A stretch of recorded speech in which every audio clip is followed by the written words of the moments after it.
وأصلي وأسلم على سيدنا محمد وعلى آله وصحبه أجمعين.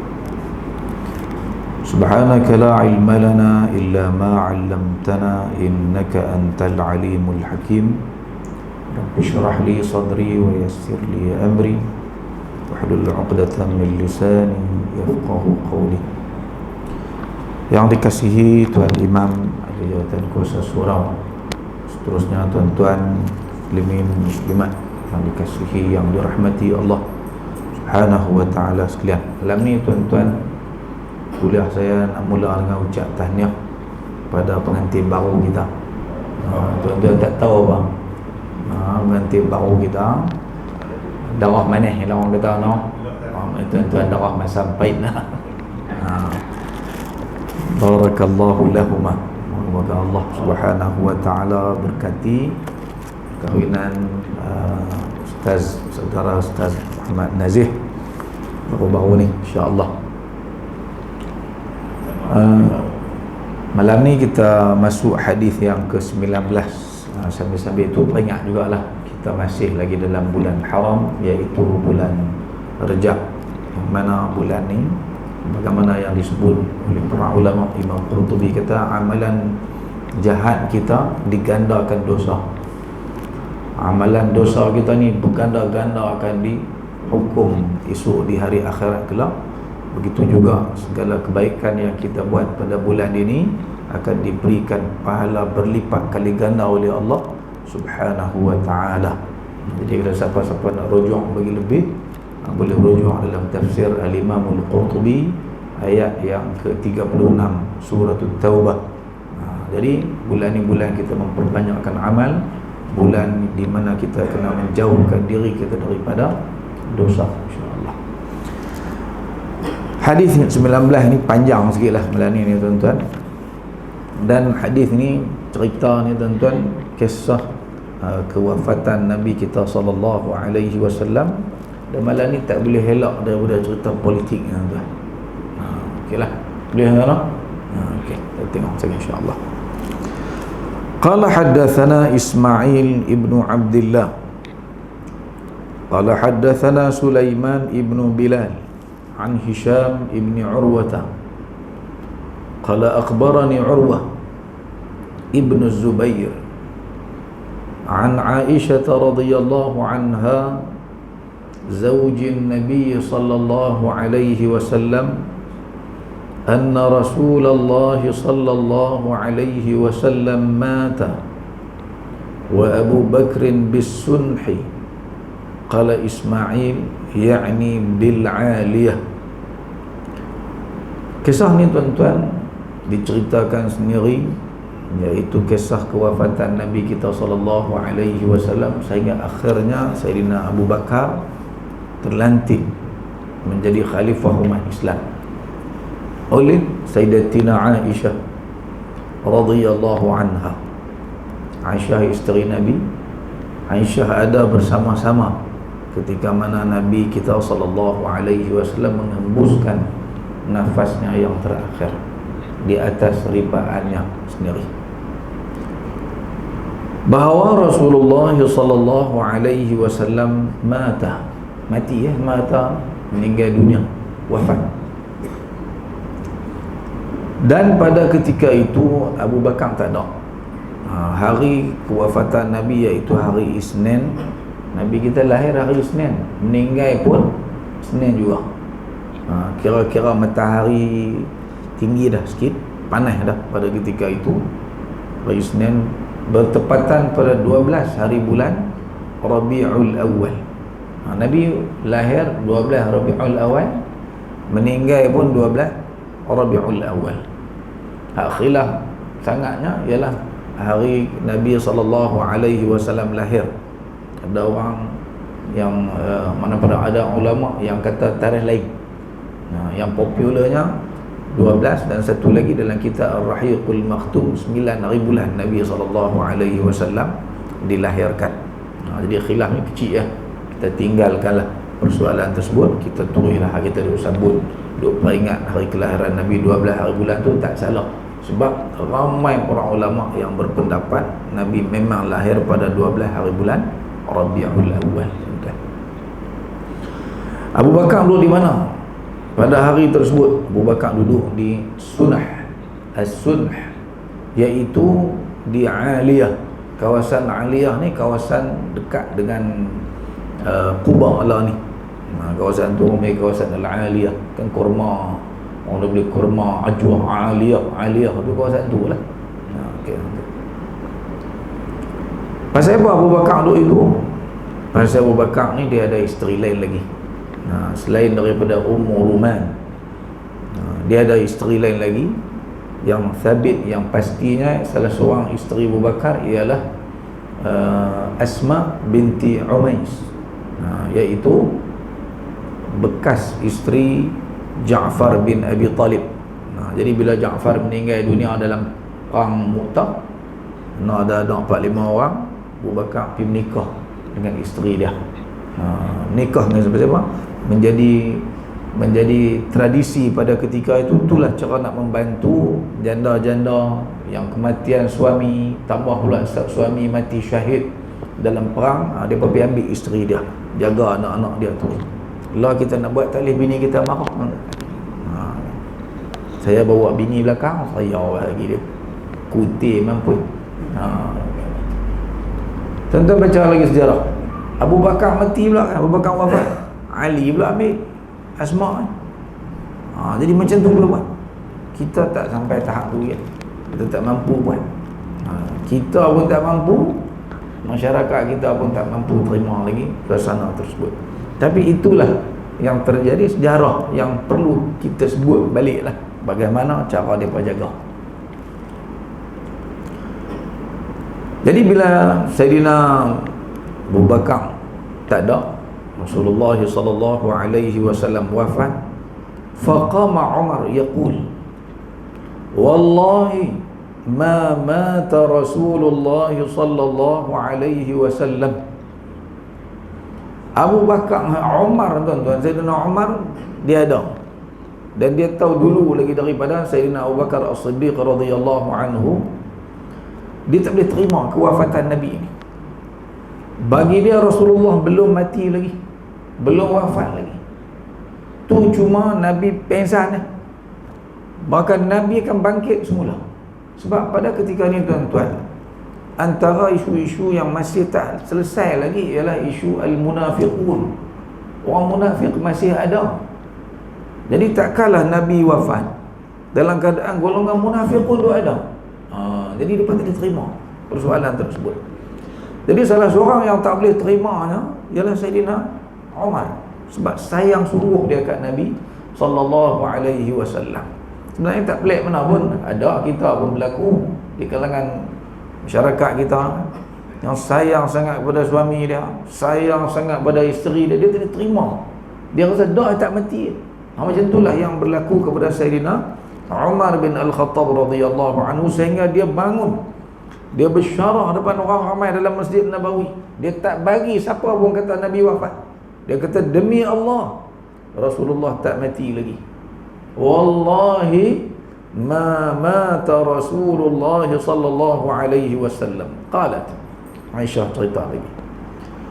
Wa qala Umar ni dia kata apa? Wallahi ma kana yaqa'u fi nafsi illa dhaka. Demi Allah, itulah yang ada dalam hati aku. Ini dia cerita balik pada ketika selepas daripada peristiwa ni. Yang dia kata tu, dia kata bukan kata main-main. Dia memang dia berasa Nabi tak mati sungguh. Itulah perasaan dia pada ketika itu.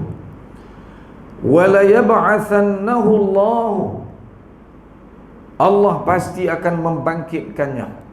Allah akan bangkitkan semula Nabi sallallahu alaihi wasallam.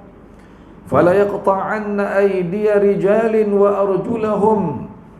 Dan dia akan memotong tangan-tangan mereka dan kaki-kaki mereka. Yang maksudnya ialah orang munafikin yang masih ada pada ketika itu.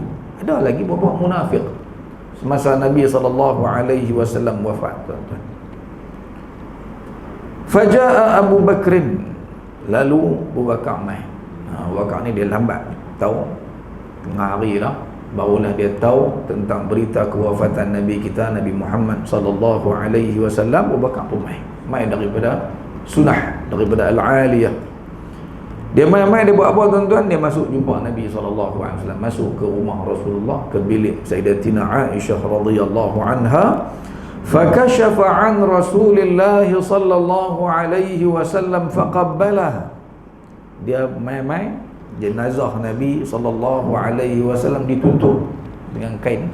Dia dia selak kasyafa. Ni dia selak kain yang menutup wajah Nabi sallallahu alaihi wasallam, dan dia mencium wajah Nabi sallallahu alaihi wasallam. Inilah yang kita sunnah, kita cium jenazah orang meninggal dunia ni tuan-tuan, tambah-tambah orang alim, orang salih.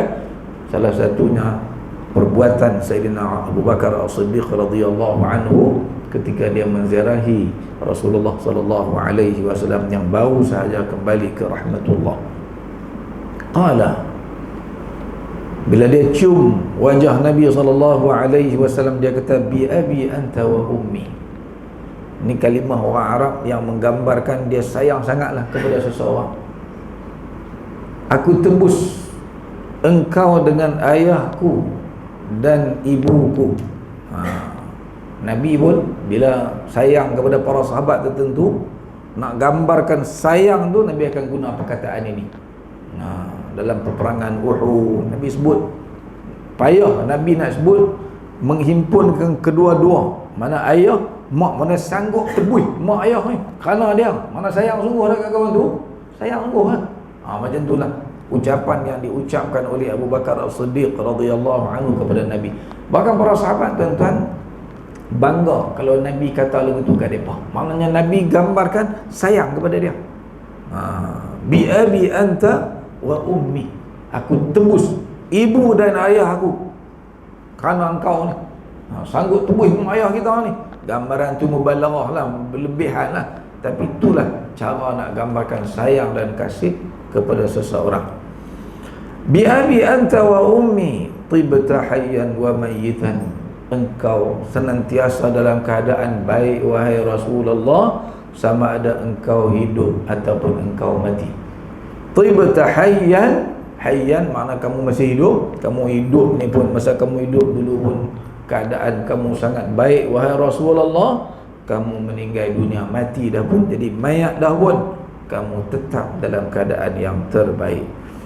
Wallazi nafsi biyadihi, demi jiwaku. Wallazi nafsi, demi jiwaku yang berada di dalam tangannya, di dalam kekuasaannya, yakni demi Allah subhanahu wa ta'ala. La yudhiquka Allahul mautataini abadan. Allah tidak akan merasakan kepada engkau dua kali kematian. Maknanya apa kata-kata ni? Abu Bakar nak pergi cek betul-betul, pasti tak Rasulullah dah wafat. Bila dia pergi, dia cium wajah Nabi, dia tahu bahawa Nabi SAW memang benar-benar telah pun meninggal dunia. Lalu dia kata, Allah Ta'ala jadikan manusia ni, dia boleh hidup atas dunia ni sekali ya. Dia mati pun sekali lah. Dia tak ada dua kali mati. Kok nak bangkit pula kan macam Umar kata, tak ada. Memang Rasulullah dah benar-benar meninggal dunia. Allah tak akan merasakan kepada Rasulullah SAW dua kali mati. Memang Rasulullah wafat sungguh dah, mati sungguh dah tuan-tuan. Thumma kharaj, kemudian baru dia keluar. Kharaja, keluar. Keluar pada rumah Nabi, daripada bilik Sayyidatina Aisyah radhiyallahu anha.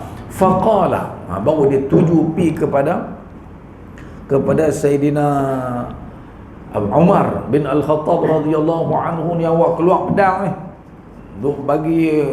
duk marah kepada orang hak kata kepada Rasulullah sallallahu alaihi wasallam wafat dah. Ahlan Syekh, tafadhal.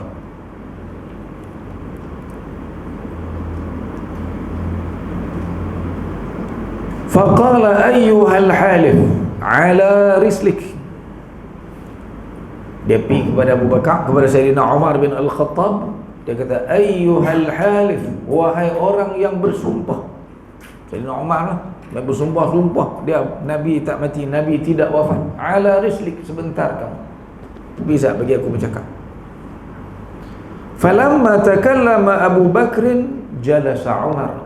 Bila Abu Bakar start bercakap, barulah Umar ni duduk, tuan-tuan. Kalau tidak, dengan pedang dia duduk mengamuk, malu, dalam keadaan macam tak boleh terima sangat dia kematian Rasulullah SAW. Jadi bila Abu Bakar mai, orang yang sekuat Sayyidina Umar tu baru boleh duduk. Waktu kita kata Abu Bakar ni, dia memang kalau kita kira kelayakan, dia memang seorang yang sangat layak untuk memimpin umat Islam. Dia tak emosional. Dia tak emosional. Umar kuat dengan gagah dia, dengan besar dia, tapi dia tak boleh terima. Ada keadaan tertentu dia kalah dengan perasaan dia. Abu Bakar dah. Kalau kira sayang, Abu Bakar lagilah sayang kepada Rasulullah SAW. Tapi dia tak hilang punca. Dia boleh terima keadaan, walaupun keadaan tu keadaan yang sangat sedih bagi dia, sangat sukar, tapi dia boleh terima. Dia boleh relax, boleh tenang orang dia. Jadi bila Abu Bakar start bercakap, jalasa Umar pun duduk. Faqala fahamidallaha Abu Bakr wa athna alaihi. Abu Bakar memulakan ucapan dia dengan memuji Allah, bersyukur dan memuji kepada Allah Subhanahu wa taala, alhamdulillah. Wa qala, lalu dia pun mula kata. Dia kata apa, tuan-tuan? Ini ucapan-ucapan yang menunjukkan kebijaksanaan Abu Bakar As-Siddiq. Mana ucapan dia tu boleh menyelesaikan masalah. Yang Allah ni masalah apa? Orang tak boleh terima kewafatan Nabi SAW. Dah ada yang terpengaruh dengan pemikiran Sayyidina Umar ni, dengan emosi Sayyidina Umar tu. Ada orang berbelit rasa macam tu juga dah pada ketika tersebut. Dia mula ucapan ini kena pada suasana dia. Apa dia kata, tuan-tuan? Dia kata, ala man kana ya'budu Muhammadan sallallahu alaihi wasallam fa inna Muhammadan qad mat. Wa man kana ya'budu Allah fa inna Allah hayyun la yamut. Sedap dia kata ni, tuan-tuan. Bayangkan kita kan dalam suasana tertentu nak kata apa ni? Mai tu perkataan yang sesuai dengan keadaan tersebut. Dia kata, sesiapa yang menyembah Muhammad. Kalau hari ni kita dalam kita sebagai orang Islam ni, kita menyembah Muhammad, maka ketahuilah bahawa Muhammad telah pun meninggal dunia. Matilah Muhammad ni kan. Tetapi barang siapa yang menyembah Allah, kita bukan sembah Nabi Muhammad. Siapa yang sembah Allah Subhanahu wa taala, maka ketahuilah bahawa Allah Subhanahu wa taala senantiasa hidup dan tidak akan mati. Kena tak tuan-tuan ayat tu? Memang tepat dengan suasana yang ada tu, yang dia keluar kata-kata tersebut. Kita kadang-kadang pilih selesai kes apa, kerana ucapan kita hak yang claim sikit jadi perang terus. Kan? Keluar-keluar tu terekah terus. Allah, tapi nak berdamai, kerana kita jahanam terus. Hak nak cerai cadang talak satu ya, 3 terus dia pun. Apa? Kata-kata tu tak bijaksana, tak kenal. Ni kebijaksanaan yang ada kepada Sayyidina Abu Bakar. Siapa yang sembah Muhammad mati. Aku pergi tengok, aku confirm memang dia mati. Tapi siapa yang sembah Allah Subhanahu wa taala, Allah tak mati. Allah akan kekal selama-lamanya. Fa inna Allaha hayyun la yamut. Wa qala, Abu Bakar kata lagi, tuan-tuan, banyak sebenarnya ucapan dia, tapi ini yang direwayatkan kepada kita, tuan-tuan. Apa lagi yang disebut oleh Abu Bakar As-Siddiq radhiyallahu anhu pada ketika itu? Wa qala innaka mayyitun wa innahum mayyitun. Dia petik ayat Quran. Dia petik ayat Quran tu yang kena suasana dia. Apa makna ayat tu? Dia baca ayat Quran yang berbunyi innaka mayyitun, engkau akan mati, yakni wahai Muhammad. Yakni ayat Quran. Allah dah kata dah dulu ni kepada Nabi Muhammad sallallahu alaihi wasallam bahawa engkau akan mati. Ni mati sungguhlah. Dan mereka juga akan mati. Orang kafir pun akan mati. Tak kira siapa, semua akan mati. Wa qala, dia petik lagi ayat-ayat Quran. Ni nak bagi sedap ni. Golongan seperti Sayyidina Umar bin Al-Khattab radhiyallahu anhu yang sayang dia sampai ke peringkat tak boleh terima kewafatan Nabi, iaitu ayat yang seterusnya yang dibaca oleh Sayyidina Abu Bakar yang berbunyi a'udzu billahi minasyaitonir rajim wa ma Muhammadun illa rasulun qad khalat min qablihi ar-rusul afa immata أو قتل انقلبتم على أعقابكم ومن ينقلب على عقبيه فلن يضر الله شيئا وسيجزي الله الشاكرين. Ayat ni masa mana turun ni? Ayat yang Allah turun masa peristiwa perang Uhud. Masa perang Uhud, tuan-tuan ingat tak apa yang terjadi? Nabi dikatakan mati, dah terbunuh orang Nabi kita ni. Bila Abdullah bin Qami'ah ungai Nabi dengan batu besar, Nabi jatuh lalu bang, patah gigi, orang kata Nabi mati pada ketika itu. Mereka bising di tengah medan Uhud tersebut, mereka kata qutila Muhammad, Muhammad mati dah. Tuan-tuan bayangkan, para sahabat ni masa tu ada yang lempar pedang pada Anas bin An-Nadhr, lempar, dia kata nak buat apa lagi dah, nak perang nak buat apa, Nabi pun mati dah. Dia pun rasa putus asa habis dah. Jadi lepas daripada peristiwa ni, Allah tegur sikap para sahabat, iaitu Allah tak turunkan ayat ini tuan-tuan, wa ma Muhammadun illa rasulun. Muhammad tu apa pun, dia hanya salah seorang utusan yang Allah Ta'ala hantar mati muka dunia ni saja. Dia manusia macam kita lah juga, macam dengan kamu lah juga. Dia cuma dipilih menjadi utusan Allah Subhanahu wa ta'ala. Qad khalat min qablihi rusul, telah berlalu sebelum dia ramai dah rasul-rasul. Depa pun Allah utus, kemudian depa pun mati. Afa immata, adakah kalau dia mati, Muhammad mati betul dalam perang hari tu ni. Afa immata, kalau dia mati, au qutila, ataupun dia terbunuh, yakni dalam perang Uhud, inqalabtum ala aqabikum, kamu akan murtad semula, patah balik jadi kafir semula kerana dia mati. Allah tegur, Allah marah kepada para sahabat yang sampai ke peringkat pada ketika tu macam tak boleh buat apa. Bila Nabi wafat, kalau betul lah masa tu, tapi Nabi tak wafat pun, jadi Allah tegur siap-siap dah. Afa immata aw qutila qalabtum ala aqabikum, kalau dia mati, dia terbunuh betul hari tu, hangpa nak patah balik nak jadi kafir semula. Wa man yanqalib ala aqibai, siapa yang patah balik, yang murtad semula, tinggalkan Islam ini, falan yadurrallaha syai'a, Allah sedikit pun tidak akan menerima mudarat. Allah tak jadi apa kepada Allah Subhanahu wa ta'ala. Kalau tak hampa mati jadi kafir habis semua pun, Allah tetap Allah tetap Tuhan. Allah Subhanahu wa ta'ala sedikit pun tidak akan terkesan dengan apa yang terjadi. Wa sayajzillahu syakirin, dan Allah akan membalas orang-orang yang bersyukur dengan membalas kebaikan kepada mereka. Jadi bila baca ayat ni tuan-tuan, kena tak dengan suasana? Memang kena. Baru tak ada terima Nabi wafat. Lah, biar bila buatnya Nabi wafat, kita terima lah keadaan yang berlaku. Qala, kata perawi, fanashajan nasu yabkun, maka semua orang ramai yang ada pada ketika itu ni kan, pakak teriak lah tuan-tuan, pakak menangis sungguh-sungguh bila dengar ayat ini tuan-tuan. Qala wajtama'atil ansar ila Sa'd ibn Ubadah. Habis cerita tentang Nabi SAW wafat. Itu kisah yang diriwayatkan kepada kita oleh Sayyidatina Aisyah radhiyallahu anha terhadap peristiwa Nabi SAW. Nampak kebijaksanaan Sayyidina Abu Bakar Siddiq.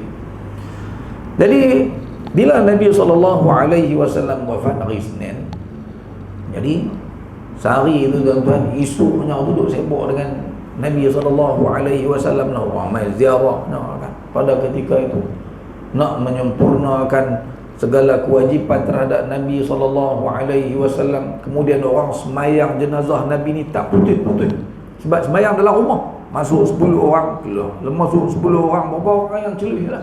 Jadi itu yang berterusan sampai hari malam Rabu, Selasa, malam Rabu dekat nak subuh. barulah selesai pengkebumian jenazah Nabi sallallahu alaihi wasallam.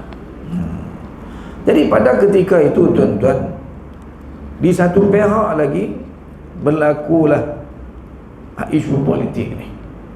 Wajtama'atil ansaru ila Sa'd ibn Ubadah fi saqifati Bani Sa'idah. Orang-orang Ansar. Orang Ansar ni ada dua, satu Aus, satu lagi Khazraj. Yang paling banyak Khazraj lah. Aus ni sikit tak banyak seperti orang-orang Khazraj. Jadi pada ketika itu Sayyidul Ansar, Sayyidul Khazraj ialah Sa'ad bin Ubadah. Ayah dia dulu ni pemimpin besar di kota Madinah Al-Munawwarah. Dan masa Nabi SAW mai ke Madinah, dialah orang yang hari-hari hantar makanan kepada Nabi dan juga rombongan yang datang ke Madinah Al-Munawwarah. Orang kaya, orang yang sangat dihormati, orang yang sangat disegani. Ni kata Sa'ad bin Abi Ubadah radhiyallahu anhu ni. Ada lagi seorang Sa'ad lain, Sa'ad bin Mu'az. Sa'ad bin Mu'az mati dah. Dia ketua orang-orang Aus, tapi dia meninggal awal sikit. Dia meninggal ketika berlakunya peristiwa perang Al-Ahzab. Lepas Ahzab, Quraidah, habis Quraidah dia mati. Tapi yang ada, yang paling besar pengaruhnya di Madinah pada ketika itu ialah Sa'ad bin Ubadah. Jadi orang-orang Al-Ansar semua setuju untuk melantik pengganti kepada pemerintah di kota Madinah Al-Munawwarah mengambil alih tugas sebagai khalifah umat Islam. Mereka setuju Sa'ad bin Ubadah. Jadi yang paling berpengaruh. Tanah tu pula, bumi di Madinah ni siapa punya? Orang Ansar, orang Aus dan Khazraj. Dia rasa takkan Sa'ad tak layak pun. Dia pun layak, dia pun sahabat yang dikasihi oleh Rasulullah sallallahu alaihi wasallam. Tambah pula depa duduk di mana? Depa duduk di Madinah Al-Munawwarah. Jadi depa pakat setuju untuk lantik dia, dan depa telah bermesyuarat di satu balai raya lah kita kata. Balai raya yang dipanggil Balai Raya Saqifah Bani Sa'idah. Bani Sa'idah tu nama satu kabilah dalam Khazraj, dalam orang-orang Khazraj. Tempat tu dipanggil Saqifah. Kalau kita pergi Madinah Al-Munawwarah, tempat tu dikekalkan sampailah hari ni. Kita keluar daripada Masjid Nabawi tu, duduk belah kanan tu, kita boleh pergi tengok tempat tersebut. Tu tempat bersejarah, tempat berlakunya peristiwa yang kita baca pada malam ini. Depa pakat berhimpun orang tu. Orang ramai duduk berkumpul di rumah Rasulullah sallallahu alaihi wasallam, duduk menguruskan jenazah, duduk semayang. Lepas satu kumpulan sambung lagi. Jadi depa orang-orang Al-Ansar dah selesai, depa pun sembahyang jenazah semua dah, depa berhimpun tu sama-sama depa. Dan itulah tempat orang-orang Khazraj berhimpun kalau ada apa-apa isu penting yang nak dibincangkan dan nak diputuskan sesama mereka. Jadi depa pun bincang-bincang, depa pakat setuju semua untuk melantik Sayyidina Sa'ad bin Ubadah untuk menjadi khalifah umat Islam ganti Nabi sallallahu alaihi wasallam. Faqalu minna amirun wa minkum amir. Dan ada juga di kalangan mereka ni yang bersetuju lagu ni. Setuju ada seorang yang kita lantik di kalangan orang Ansar, seorang lagi di kalangan orang Muhajirin. Minna amirun, seorang daripada kami, seorang daripada kamu. Ada setuju macam tu. Ada hak setuju Sa'ad bin Ubadah menjadi ketua. Fadhahaba ilaihim Abu Bakr wa Umar ibn al-Khattab wa Abu Ubaidah bin al-Jarrah. Jadi tiga orang sahabat ni, Abu Bakar, Sayyidina Umar dan juga Abu Ubaidah, pergi jumpa mereka. Yang mula dapat tahu ni ialah Sayyidina Umar dulu. Dia bila dia dapat tahu awal, dia pergi cari Abu Bakar. Yang Abu Bakar dulu di rumah Rasulullah sallallahu alaihi wasallam, pagi keluar, "Maisat abang, kita kena pergi jumpa sahabat saudara-saudara kita orang. Depa nak lantik orang lain dah untuk menjadi khalifah pada Rasulullah sallallahu alaihi wasallam. Belum selesai lagi pengkebumian jenazah Rasulullah, depa dah bincang dah tentang persoalan ini." Sebab dalam Islam, soal ketua ni soal penting. Mesti ada ketua dalam kehidupan kita. Hatta kita pergi musafir pun sunat kita kena lantik satu orang ketua. Jadi bab ni bab penting. Jadi mereka bincang. Bukanlah lantik lagi, tapi mereka dah bincang tajuk tersebut. Jadi Abu Bakar bila dengar tu, dia bimbang saat lagi berlaku fitnah perbalahan sesama umat Islam. Dia pun pilih 3 orang ni. Yang pilih pun bukan lelaki ni, Abu Bakar, Umar, Abu Ubaidah, aminu hadhil ummah. Nabi isytiar juga orang yang paling dipercayai dalam umat ini, Abu Ubaidah Al-Jarrah. Jadi bila sampai di sana tuan-tuan, fadhahaba Umar yatakallam faaskatahu Abu Bakar wa kana Umar yaqul wallahi ma aradtu bidzalika illa anni qad hayyatu kalaman qad a'jabani khashitu an la yablughahu Abu Bakar. Bila sampai tuan-tuan ke tempat perjumpaan orang-orang Al-Ansar, khususnya orang-orang Khazraj yang banyak yang ada di sana, Umar ni tuan-tuan, dia terus pergi nak cakap. Dia dulu ambil mikrofon nak cakap. Umar, Abu Bakar tak bagi. Dia kata, pasal apa yang dia nak cakap tu? Sebab dia tahu dulu. Satu, dia tahu dulu. Bila dia tahu dulu, dia dah rancang dah. Dia duk fikir lah, nak kata apa ni. Sekali aku nak cakap apa di depan mereka ni, supaya khalifah ni tak boleh dilantik di kalangan orang-orang Khazraj. Ada sebabnya. Dia dah ready dah, dia dah susun dah, dia nak kata apa saat lagi. Aku bimbang nanti Abu Bakar kalau dia bercakap saat lagi tak sampai maksud tersebut. Pasal apa dia kata lagu tu? Bukan dia nak memperlekehkan Abu Bakar, tapi Abu Bakar ni baru tahu sangat ya peristiwa ni. Bukan jauh mana pun tuan-tuan, bayang rumah Nabi tentang makam Nabi SAW tu lah. Nak keluar pergi jalan pergi sampai tang Saqifah tu jauh mana? Ingat dalam berapa dekat sangat ya. Jadi Dan kan nak fikir nak kata apa. Jadi dia tahu dulu, dia duk fikir nak kata apa lagi ni. Itu tujuan dia cakap tu. Tapi Sayyidina Abu Bakar As-Siddiq tak bagi dia bercakap. Thumma takallama Abu Bakr. Abu Bakar yang naik atas pentas cakap di hadapan semua para sahabat Al-Ansar yang ada. Dia 3 orang ya tuan-tuan.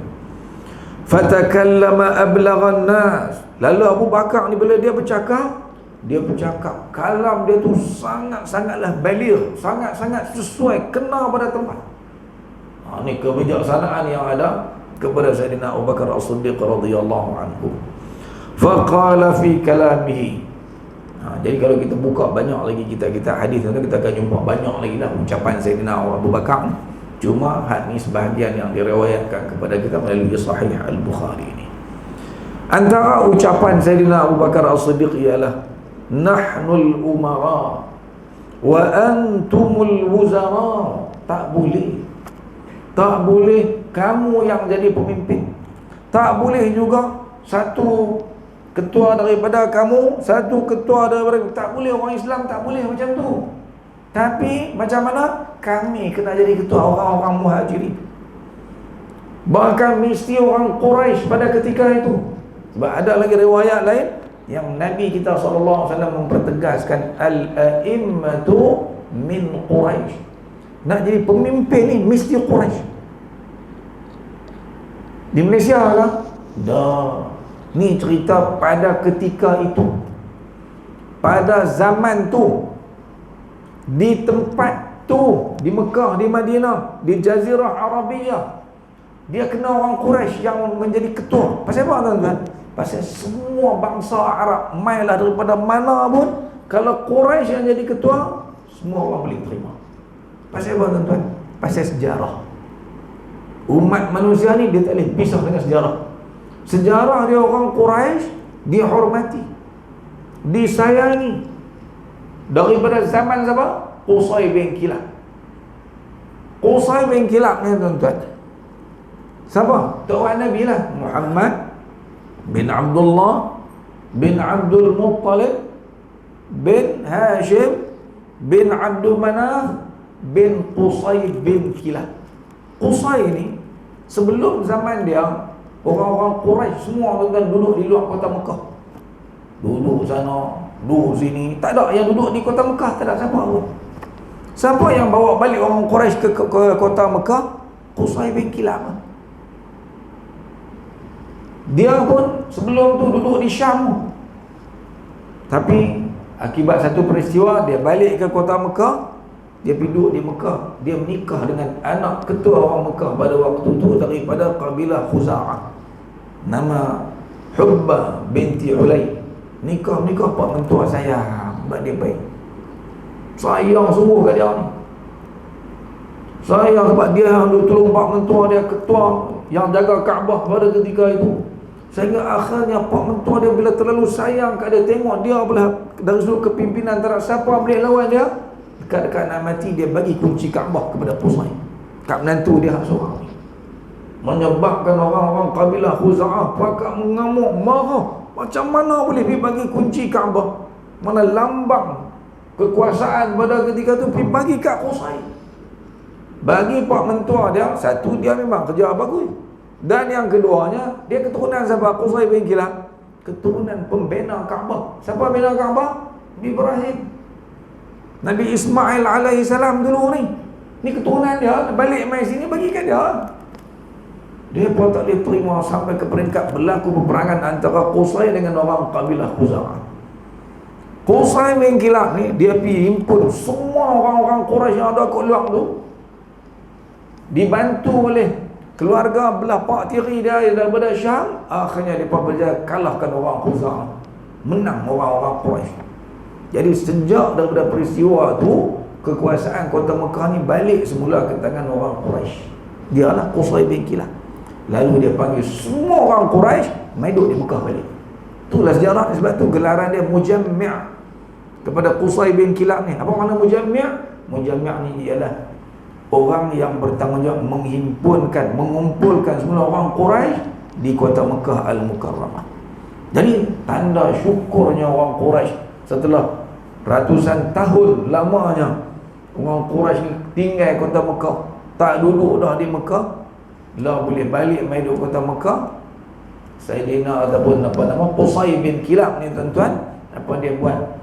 Dia mewajibkan kepada semua orang-orang Quraisy mesti muliakan para tetamu Allah, orang yang mai buat umrah, orang yang mai buat haji. Dia tubuh beberapa jabatan untuk mentadbir kota Mekah. Ada jabatan nama dia As-Siqayah, ada jabatan nama dia Ar-Rifadah. Siqayah ni tuan-tuan ialah jabatan yang dia tubuhkan, dia ketua. Dia lantik orang bawah dia ni, jabatan kuasa ni, untuk sediakan minuman percuma kepada semua orang yang mai buat haji, buat umrah di kota Mekah. Orang memang mai buat haji, kalau tidak sebelum daripada dia, kalau mai ke pakai cara ayam nyari lah. Mai daripada jauh, ayam habis kot jalan, mai susah pula. Tapi bila mula zaman Qusay bin Kilab, mai ke kota Mekah, ayam cuma. Ar-Rifadah, jamuan, makan pun percuma. Kita lah pergi Mekah ada percuma makan minum di Mekah kan. Kena bayar, ada lah dia bagi hadiah sikit. Enggak, hak lain semua kena bayar. Daripada zaman Qusay bin Kilab free kan. Jadi orang-orang bangsa Arab yang ada ni kan, bila start daripada zaman tu, orang memang sayang sangat kepada keturunan orang Quraisy ni. Sayang sungguh. Mai zaman Abdul Manaf pun jaga lagi. Mai zaman siapa lagi lepas tu, Abdul Muttalib, Hashim. Hashim tu dapat gelaran Hashim. Apa makna Hashim? Hashim tu maknanya orang yang memecahkan roti, buat jamuan untuk jamu jemaah ni, dia sendiri masak. Jadi sebab tu bila sampai zaman Nabi SAW, Nabi sebut al-a'immatu min Quraisy. Mana nak jadi pemerintah dalam suasana sekarang ni, pada ketika itu orang Arab tak akan tunduk kecuali kepada keturunan Quraisy. Batu Abu Bakar Siddiq faham suasana politik yang ada pada ketika itu. Mesti pemimpin ni mesti orang Quraisy juga ke mana pun, tak boleh orang lain.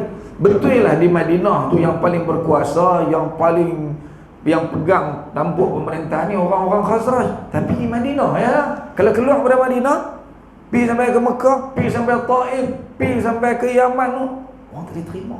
Khazraj siapa? Orang bukan kenal. Tapi kalau sebut sahabat Quraisy, dia mana keturunan dia bersambung-sambung sampai kepada Qusay bin Kilab, semua orang boleh terima. Itu alasan yang diberikan oleh Sayyidina Abu Bakar As-Siddiq radhiyallahu anhu. Orang tak boleh terima. Kalau kita, macam kita di Malaysia lah tuan-tuan, kalau kita pilih nanti selain daripada bangsa Melayu menjadi Perdana Menteri, boleh terima? Tak boleh. Sejarah tu ada kaitan dengan tempat kita. Jadi tuan dia tanah ni, Dia ada sebab-sebab musabab tertentu. Kalau naik lain, haram Malaysia, sila. Sebab tu kena jaga tu, sejarah tak boleh dilupakan. Tak boleh main tolak ikut suka. Politik ni dia berkait dengan suasana semasa yang ada, tuan-tuan. Jadi itulah Abu Bakar As-Siddiq bertegas pada ketika itu, kamu orang-orang Khazraj akan jadi wuzara, wazirun, menteri, pembantu-pembantu kami nanti. Hak tu boleh. Tapi kalau jadi ketua umum, ketua paling besar, tak boleh, mesti kena Quraisy juga. Siapa pun tak apa. Tapi tuan-tuan, politik ni dia mesti ada hak bantahnya. Betul ya? Mestinya lah. Tak boleh elak benda tu. Kita kata sahabat tak bergaduh. Sahabat pun bergaduh lah bab ni. Tapi bergaduh ni tuan-tuan, bergaduh nak cari hak paling baik lah. Sehingga tuan-tuan bangun sahabat muda pun, nama Hubab bin Al-Munzir. Hubab ni dulu dalam perang Badar, kalau kita baca kisah dia, dialah pernah cadang kat Nabi SAW. Nabi sampai di medan Badar, Nabi berhenti di satu telaga. Nabi kita sini, kita berkemah. Dia tanya Nabi SAW, dia berani tanya Nabi. Dia kata, adakah ini arahan Allah, wahyu Allah suruh berhenti tang ni, atau ini adalah pandangan engkau, strategi yang engkau fikirkan saja wahai Rasulullah? Allah kata, ini pendapat dia. Kalau lagu tu bukan di sini wahai Rasulullah, kita kena pergi cari tempat lain, tempat telaga yang air paling banyak, kita kambing semua telaga lain, kita berkemah situ. Tujuannya ialah bila musuh main nanti ke Badar, mereka main air tak ada. Kita perang dalam keadaan ada air, mereka perang air tak ada. Dari sudut tu kita ada kekuatan lah. Ni Hubab bin Al-Munzir ni, Rasulullah sayang kat dia. Jadi dia berani, tuan-tuan. Kalau kat Rasulullah pun dia berani, kat Abu Bakar berani ya. Pasal apa dia berani, tuan-tuan? Pasal pemimpin ni jenis boleh dengar cakap, boleh bagi pandangan. Kalau bagi pandangan sikit lah, pecat duit, lebih tikuk. Ni sahabat-sahabat berani ni. Hubab bin Al-Munzir, dia berani tegur siapa? Rasulullah. Pasal apa dia berani siapa tegur Rasulullah ni? Pasal dia tahu Rasulullah jenis pemimpin yang boleh dengar pandangan orang. Kita orang, kalau pemimpin kita jenis tak boleh dengar cadang ya, tak lagi marah. Jadi mesti surau pun. Orang cadang sikit ya, bebai tak mau main surau seminggu. Jenis gitu. Siapa tuan-tuan? Lah anak-anak kita juga lah di rumah kita kan. Kalau jenis ayah pun tak boleh cadang apa, anak memang warak lah. Tapi dalam mati anak kan tak boleh bagi pandangan langsung, terkongkong. Nabi memang menggalakkan para sahabat bagi pandangan. Dalam perang Badar, Nabi beberapa kali Nabi kata, asyiru ilayya ayyuhan nas, bagi pandangan kepada aku wahai semua sekalian para sahabat. Nabi memang macam tu, dan sahabat berani bagi pandangan sebab Nabi ni boleh terima. Kalau betul Nabi terima, tak kira daripada semua. Jadi sebab itulah para sahabat macam ni. Dan tak ada masalah ni bang. Bergaduh lah sah, marah lah sah pada ketika itu. Tapi lepas tu selesai balik lah. Kita bila kita baca cerita ni tu, kita akan tengok pasal apa dia baca dia macam ni. Pasal memang kepimpinan dalam Islam membenarkan, boleh terima. Sayyidina Abu Bakar, Sayyidina Umar cengeng nak mampu, tapi ada orang tegur dia kat atas mimbar. Kita baca cerita tu, yang tegur dia orang perempuan, tegur dia, tegur boleh terima kalau betul. Sifat macam ni lah yang susah nak ada. Ni tegur lagi tak boleh, mengamuk beramai, tak boleh dalam tu. Siapa apa kepimpinan kena macam tu lah. Ni kita baca cerita teori ni. Kalau jadi belum tentu, kalau saya duduk atas tu belum tentu ni. Pecah habis apa tuan-tuan, silap-silap pulang kan. Boleh jadi. Tapi nak apa? Macam ni lah kepimpinan dalam Islam. Realiti ni berlaku. Hubab bin Al-Munzir ni tuan-tuan, bila Sayyidina Abu Bakar kata lagu tu, kata kami pemimpin, kenal kami, kamu orang-orang Ansar, orang Khazraj, orang Aus, sekadar jadi menteri, kami nanti jadi menteri ya. Dibantah oleh Hubab bin Al-Munzir. Dia kata la wallahi, tidak, demi Allah kami tak mau, la naf'al. Dia ulangi, minna amir wa minkum amir, mesti kamu seorang ketua, kami ada seorang ketua. Tuan-tuan bayang, tuan-tuan berani. Kita sebut tok guru, betul ni kata apa kan? Dia tegur bapa kepada segala tok guru yang ada dalam dunia ni, siapa dia? Abu Bakar As-Siddiq radhiyallahu anhu. Mana lepas para Nabi ada lagi mulia daripada Abu Bakar? Tak ada. Tapi sahabat berani tegur, kemukakan pandangan, dan tak marah, tak gaduh apa-apa. Faqala Abu Bakar, la. Abu Bakar pun bantah balik, tak boleh, macam tu tak boleh. Walakinnal umara wa antumul wuzara hum awsatul arabi daran wa a'rabuhum ahsana. Abu Bakar kata tak boleh, kami kena jadi ketua, kamu sekadar jadi menteri ya. Kerana apa? Hum, jadi orang-orang Quraisy itu ialah awsatul arabi daran, ialah orang Arab yang paling baik. Diperakui semua orang yang ada di Jazirah Arabia ni, dari sudut nasab keturunan, kedudukan, semuanya lebih orang-orang Arab Quraisy. Fabayi'u Umar atau Aba Ubaidah ibn al-Jarrah. Lah ni aku bagi pilihan kepada kamu semua. Kamu nak pilih siapa? Umar pun boleh, Abu Ubaidah pun boleh. Sebenarnya tak ada masalah. Yang penting daripada Quraisy ya. Tapi pada ketika itu tuan-tuan, siapalah berani nak mendahului Abu Bakar As-Siddiq radhiyallahu anhu? Faqala Umar kata, bal nubayi'uka anta, bahkan kami memilih engkau untuk kami beri bai'ah, kami nak lantik engkau wahai Abu Bakar. Fa anta sayyiduna wa khairuna wa ahabbuna ila Rasulillah sallallahu alaihi wasallam. Sebab apa? Engkaulah orang yang menjadi ketua kepada kami, orang yang terbaik di kalangan kami, dan orang yang paling dikasihi oleh Rasulullah sallallahu alaihi wasallam. Semua orang tahu, mana ada orang yang lebih dikasihi oleh Rasulullah lebih daripada Sayyidina Abu Bakar As-Siddiq radhiyallahu anhu. Fa akhadha Umar bi yadihi fabaya'ahu wa baya'ahu an-nas. Umar ni terus pegang tangan Abu Bakar As-Siddiq radhiyallahu anhu pada ketika itu dan bagi bai'ah. Bersetuju untuk melantik Sayyidina Abu Bakar As-Siddiq. Bukan lantik lagi, ni baru duduk dalam pencalonan ni. Siapa boleh layak? Aku setuju kalau Abu Bakar yang menjadi khalifah pada ketika itu tuan-tuan. Lalu bila tengok Umar pergi bai'ah, semua orang seorang demi seorang pakat mai, seorang menerima, lah kita terima Abu Bakar lah menjadi khalifah kepada kita menggantikan Rasulullah sallallahu alaihi wasallam dalam pelantikan negara ni. Faqala qailun qataltum Sa'd ibn Ubadah. Dalam ramai-ramai itu ada lagi, dia politik ni dia tak habis, dia bunyi juga kan. Lantik lah, lantik kalau cara elok pun bunyi, tambahlah lantik cara tak elok lagi lah bunyi kan.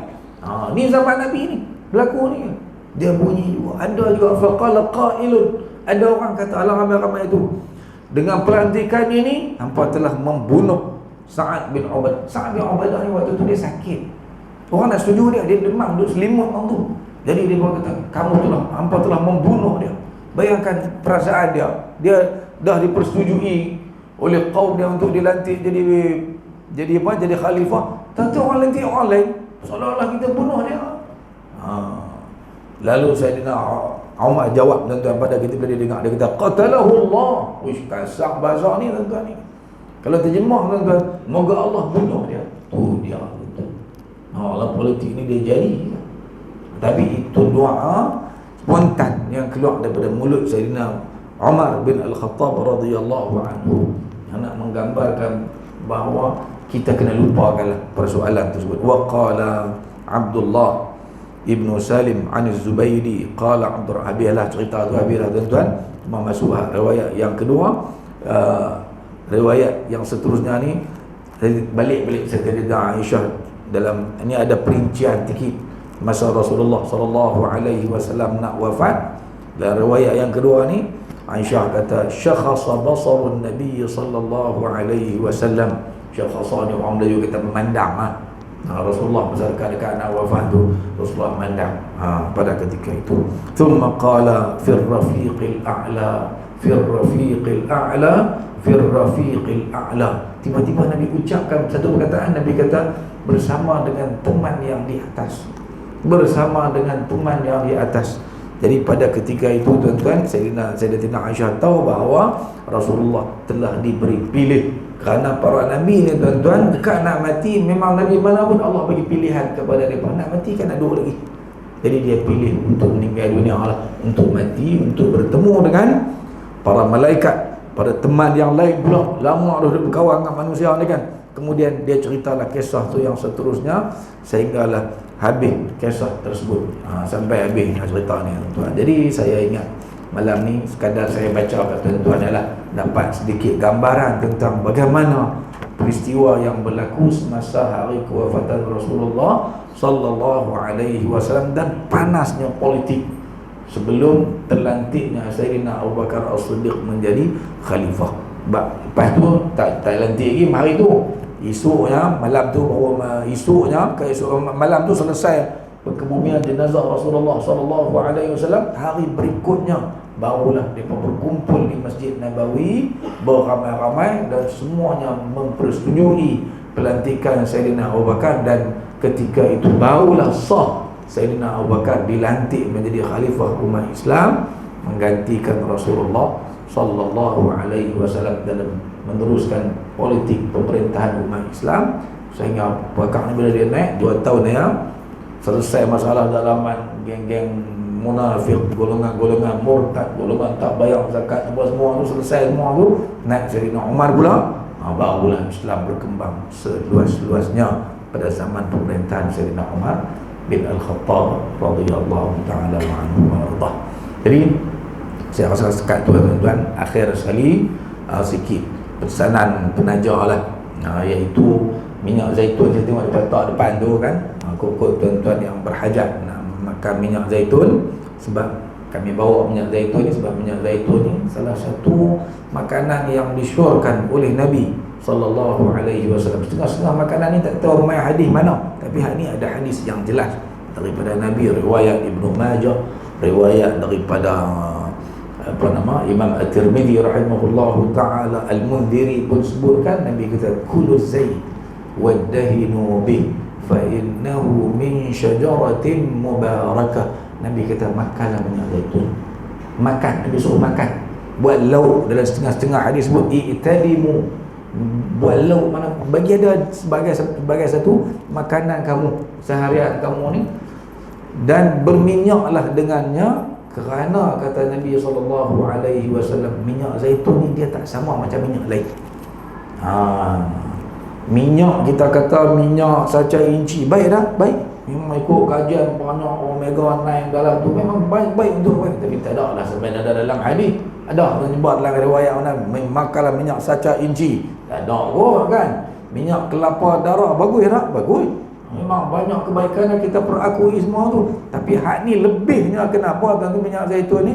Sebab Nabi kata fa innahu min syajaratin mubarakah. Dia mai ni daripada pokok yang penuh dengan keberkatan.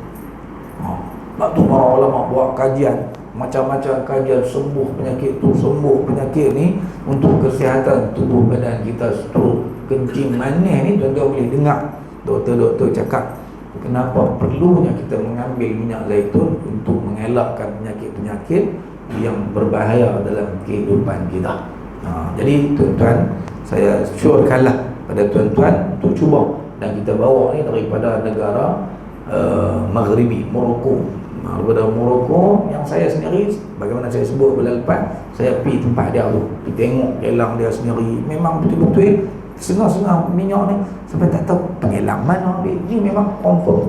Dan minyak ni tuan-tuan sendiri boleh rasa. Kalau nak rasa sekali lagi pun boleh rasa dia punya kelainan dia daripada minyak-minyak zaitun yang lain, extra virgin. Jadi sekadar itu aku qouli hadza wa astaghfirullah al-azim li wa lakum.